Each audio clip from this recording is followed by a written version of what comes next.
Is your job not doing it for you? Want to achieve financial independence? Through real estate, perhaps?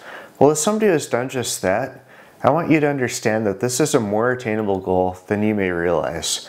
A common misconception is that you need a large income to build a real estate portfolio, but that's simply not the case, thanks largely to the subject of this video, sweat equity. Simply defined, sweat equity is what you achieve when you put in work to add value to a property.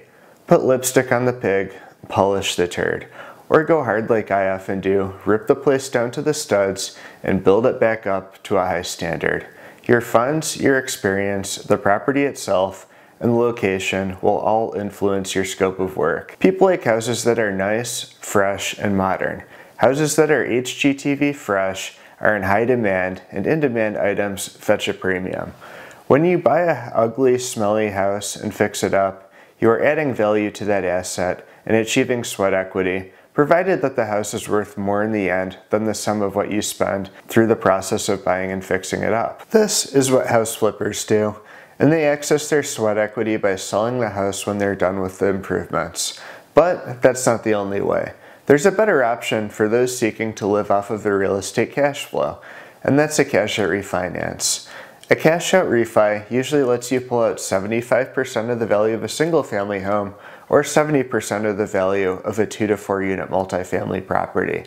This is great because you can get all of your original money out of a deal when you force a lot of sweat equity. Your newly rehabbed house, cash flowing with good tenants, is your golden goose. That thing will keep providing. Don't sell your golden goose without a solid reason. Keep it, cash out refi, and cop the next one. Keep doing this until you have a farm full of these golden geese and more golden eggs than you know what to do with. The flipper will have more cash after a flip than you will have after your cash out refi, and that's okay because you still own a house with 25 to 30% equity, have cash flow from renting it out, and enjoy long-term appreciation.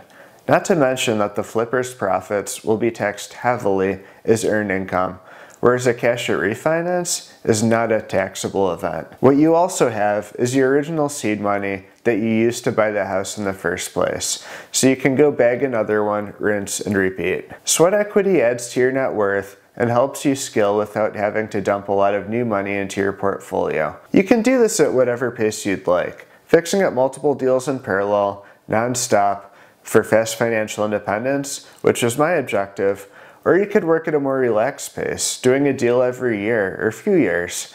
If you do either, you'll be way better off than the guy who's just making 401k contributions.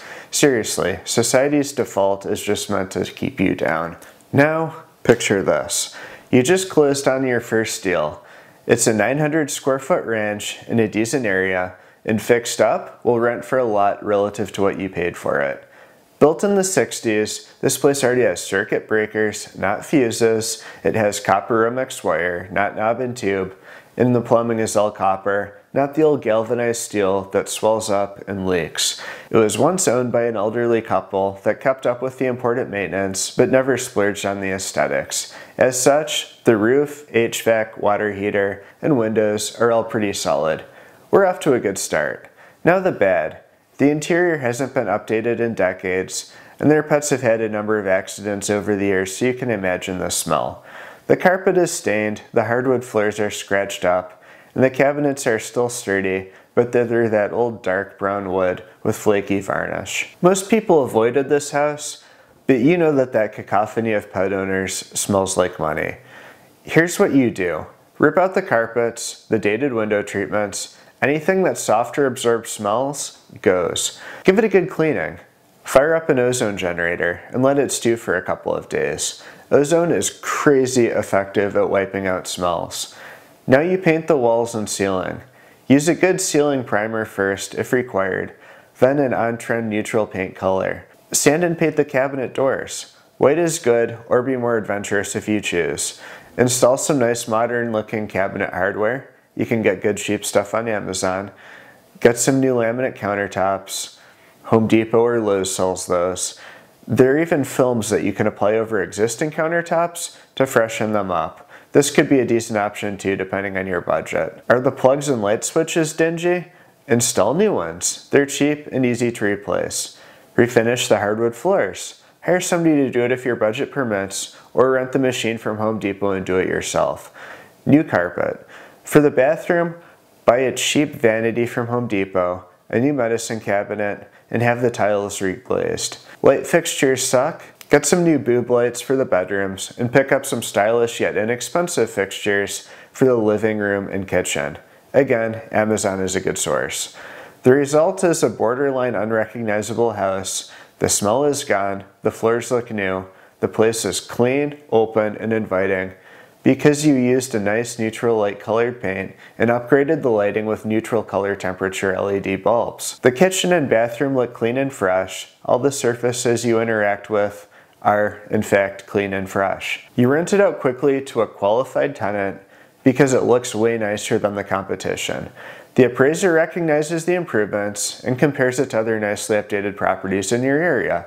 You get a strong valuation and successfully pull out all of the money through a refi so you can shop for the next deal. Most of this is beginner-friendly work that you can do yourself and can pump some serious sweat equity into a place relative to the cost of the materials when you perform this type of cosmetic rehab. Just be aware that these types of straightforward cosmetic rehab deals are in high demand, and finding a good one may take some time and effort. Stick with it and don't be discouraged. Your luck in finding one will be proportionate to the effort you put in.